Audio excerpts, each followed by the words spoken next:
एक व्यक्ति ऑफिस में देर रात तक काम करने के बाद थका हारा घर पहुंचा। दरवाजा खोलते ही उसने देखा कि उसका 5 वर्षीय बेटा सोने की बजाय उसका इंतजार कर रहा है। अंदर घुसते ही बेटे ने पूछा, पापा, क्या मैं आपसे एक क्वेश्चन पूछ सकता हूँ?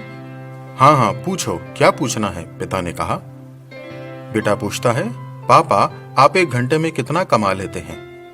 इससे तुम्हारा क्या लेना देना? तुम ऐसे बेकार के सवाल क्यों कर रहे हो? पिता ने झुंझलाते हुए उत्तर दिया। बेटा पूछता है, मैं बस यूं ही जानना चाहता हूं, प्लीज बताइए कि आप 1 घंटे में कितना कमाते हैं? पिता ने गुस्से से उसकी तरफ देखते हुए कहा, 100 रुपए। अच्छा। बेटे ने मासूमियत से सर झुकाते हुए कहा, पापा, क्या आप मुझे 50 रुपए उधार दे सकते हैं? इतना सुनते ही वह व्यक्ति आग बबूला हो उठा और उसने कहा, तो तुम इसलिए ये फालतू के सवाल कर रहे थे ताकि मुझसे पैसे लेकर तुम कोई बेकार का खिलौना या चीज खरीद सको? चुपचाप अपने कमरे में जाओ और सो जाओ। सोचो तुम कितने सेल्फिश हो। मैं दिन रात मेहनत करके पैसे कमाता हूं और तुम उसे बेकार की चीजों में बर्बाद करना चाहते हो।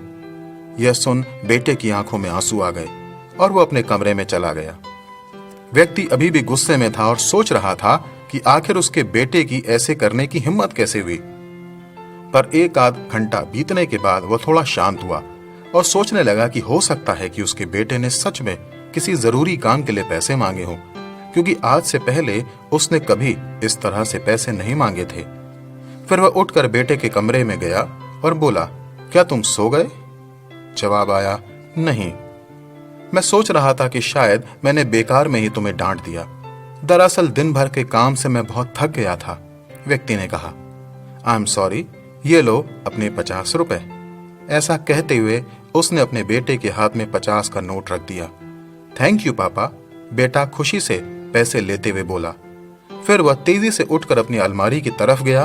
वहां से उसने ढेर सारे सिक्के निकाले और धीरे धीरे उन्हें गिनने लगा।